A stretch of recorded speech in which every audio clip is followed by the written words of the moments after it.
Okay, I have a quick profile quiz for you right off the bat. The individual in question has a PhD in social theory, is intensely private, is often seen practicing Tai Chi moves while talking, and has hair frequently compared to Albert Einstein's. That sounds like a philosophy professor. Go on. Definitely owns a cabin somewhere with no running water. Or maybe, like, a highly specialized yoga instructor who teaches CEOs how to breathe better at Davos. That would be a perfectly rational guess. But I'm wrong. But here's where it gets really interesting. This is Alex Karp, the CEO of Palantir Technologies, a company named after the all-seeing stones from Tolkien, founded right after 9/11. They build the data integration software for, the CIA, the FBI, the U.S. Army, to track and target threats. Wait, hold on. Using platforms like their original Gotham system. You're telling me the eccentric man doing Tai Chi, probably in a purple tracksuit, is a self-described socialist and neo-Marxist philosopher? Yeah. Who runs a multi-billion-dollar firm that's, like, deep in the military-industrial complex? That's him. That is such a colossal contradiction. I mean, that defines everything we need to talk about today. Exactly. And that contradiction, the philosopher building the algorithmic state, is the whole mission of our deep dive today.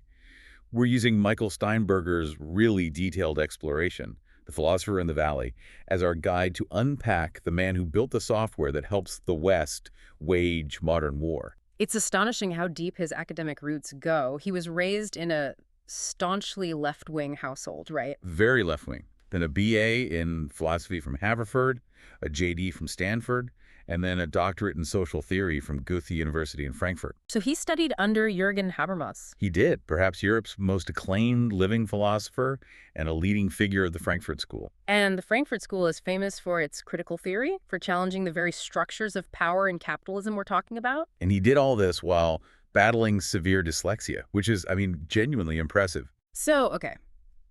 We have a man who is steeped in these academic leftist critiques of power, of the state itself. He should be the ultimate anti-establishment figure. You would think. And yet, he's the establishment's secret weapon. So how does he justify that? Philosophically, how does a man like that sleep at night building tools for what critics call techno-militarism? It all comes down to a profoundly pessimistic but ultimately defensive worldview. Okay. Karp sees the world and history itself as, quote, violent, disjointed, and irrational. And that's the foundation of his company's entire purpose. Internally, Palantir's mission is often called saving the Shire.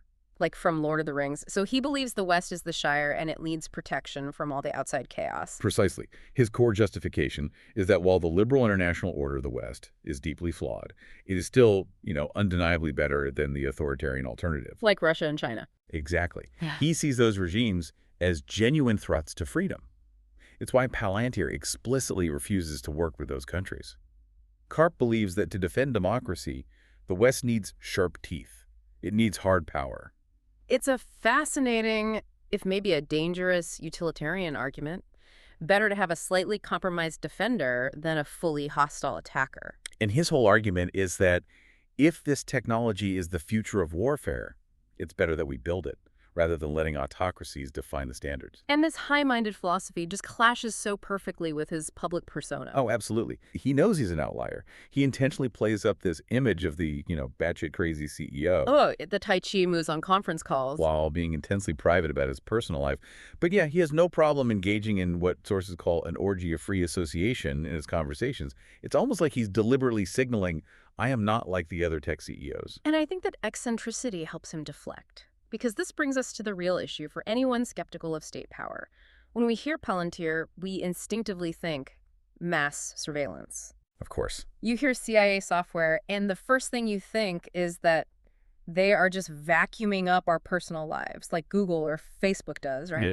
But doesn't that just mean they are watching us? That is the big misconception, and it's so critical to correct this. Palantir does not collect or sell user data. They're not a spy agency. So what are they? The problem they were founded to solve is purely a data integration failure. Let's use the messy bedroom analogy. Okay, I'm ready. Walk us through the hoarder's house. So intelligence agencies, the FBI, the CIA, local police, they already have massive amounts of information. Right. But it's scattered across hundreds of separate siloed databases.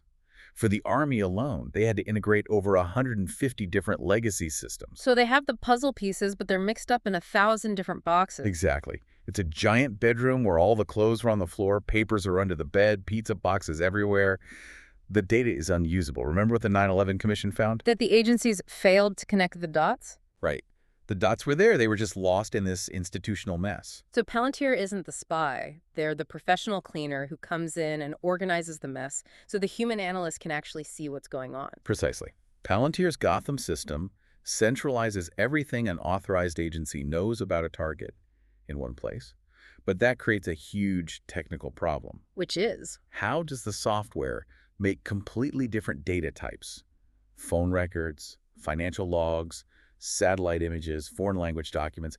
How does it make them compatible? You can't just throw them all in the same box. You need some kind of universal translator for data. That's where we get the Lego analogy. The core tech is what Palantir calls the ontology. The ontology. It's this operational layer that sits between all that raw, messy data and the human user. And what it does is it turns all that disparate stuff into standardized objects and concepts. Into perfectly compatible Lego bricks. Exactly. So what's fascinating here is that the ontology doesn't just centralize the data. It creates a single source of reality for the whole organization. A single source of reality. The system defines the relationships. This phone number object connects to this bank account object, which connects to this person object. Suddenly, every department is using the same language. That is a massive form of informational control. And once the data is structured into these Lego bricks, human AI systems can easily click them together to build a full model, a digital twin of a criminal ring, or a supply chain, or a battlefield. And that's where we move from just passive analysis to active decision-making. And that's precisely where the warfighting begins, moving from passive intelligence to the kinetic edge, like we saw with Palantir's role in the conflict in Ukraine. Right. This shift toward active decision-making is where Palantir's work gets kinetic. Sources highlight that their tech, like the Delta system, has played a central role in Ukraine, dramatically reducing the time needed for critical operations. They're using it to shorten the kill chain, that's the term, right? Yeah. The time between finding target and eliminating it. It increases the speed and deadliness of artillery strikes. But if they're automating target selection, this is where the fear of an algorithmic state becomes real. This sounds dangerously close to Skynet. Are robots deciding who to shoot? And that is the crucial ethical fence they have to walk. Palantir advocates very strongly for intelligence augmentation, which means keeping the human firmly in the loop. How? The best way to think about it is the Iron Man HUD analogy. Okay, the futuristic display in his helmet. Exactly. The Palantir system, running on the ontology, acts like that futuristic HUD. Yeah. Jarvis scans the battlefield, highlights potential targets in red, flags key indicators, calculates trajectories. But the human soldier, Tony Stark, has to look at the data, review the suggestion, and make the conscious decision to execute the kinetic element. The system suggests, but the human decides. Okay, but even with a human in the loop, making the killing process easier or faster, that's inherently dangerous, especially when you apply it domestically. I mean, with law enforcement. We saw this with their IC contract. Critics allege the software was used for fishing expeditions, connecting vehicle registration databases with school records to build profiles on undocumented families. It proves the tech can be instantly repurposed for mass internal surveillance. And Karp knew this risk from the start. This is where his philosophical background comes back in. He insisted on building ethical guardrails directly into the software. What kind of guardrails? It's his attempt at a Hegelian remedy, a synthesis between security needs and privacy fears. In practice, what does that mean? Two things. First, users can only access authorized information. A local police department can't see what the Army can see. Second, and this is critical, the platform generates a full, searchable audit trail. An audit trail? So if someone tries to get off-limits material or runs a search that compromises civil liberties, that breach is logged and exposed. But critics would argue an audit trail only tells you after the privacy breach has happened. Isn't prevention better than accountability after the fact? The existence of this massive integrated data set is the risk. And that is the core, unresolved tension of Palantir. But what's so fascinating is you have this ethically engaged, complex CEO, and yet his company is an absolute pariah in Silicon Valley. It's a huge culture clash. The Valley sees defense contractors as archaic, morally questionable, and just not cool. And Karp has frequently criticized the monoculture of the Valley. He sees big tech like Facebook and Google as focused on, monetizing attention, not on serious issues like national defense. He thinks they're unserious. And the flashpoint for this whole ideological war was Project Maven back in 2018. Yes. Google won a contract to bring AI to drone targeting, but they pulled out after massive internal protests from what Karp sarcastically called super woke engineers. They believed that weaponizing AI was inherently wrong. And when Google pulled out, Palantir took over the project immediately. Karp called Google's refusal a loser position. Which brings us to the gated community analogy. Perfect analogy. Silicon Valley employees living in their comfortable bubble exist in a metaphorical gated community. They enjoy the safety provided by U.S. defense, which lets them focus on ad clicks and food delivery. But they look down on the security guards, the Palantirs of the world, who are willing to stand at the gate with the tools for national security.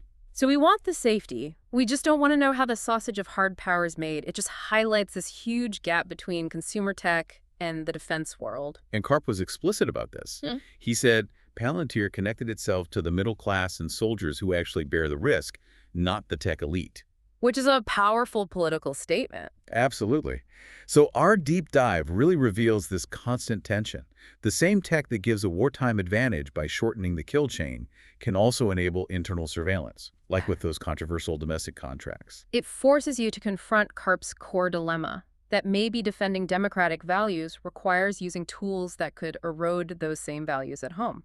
And we should probably mention the final piece, the source of their ideological persistence. That's the most important business detail. The founders maintain control through a special voting structure, Class F shares, which gives them, Thiel, Karp, and Cohen, a nearly 50% voting interest. Regardless of how many shares they actually hold. Exactly. So it insulates them from shareholder pressure. It lets them stick to their long-term, defense-centric agenda. They are, by design, emperors for life, guaranteeing the company stays dedicated to saving the Shire. So the question remains, is Alex Karp a philosopher king or a digital warmonger? Be honest, does this software make you feel safe or does it freak you out? Let us know in the comments. If you want to keep upgrading your brain, click the video on the left. We've selected another deep dive just for you. And hit that logo to subscribe to Nonfiction Insights for your daily dose of wisdom. See you in the next video.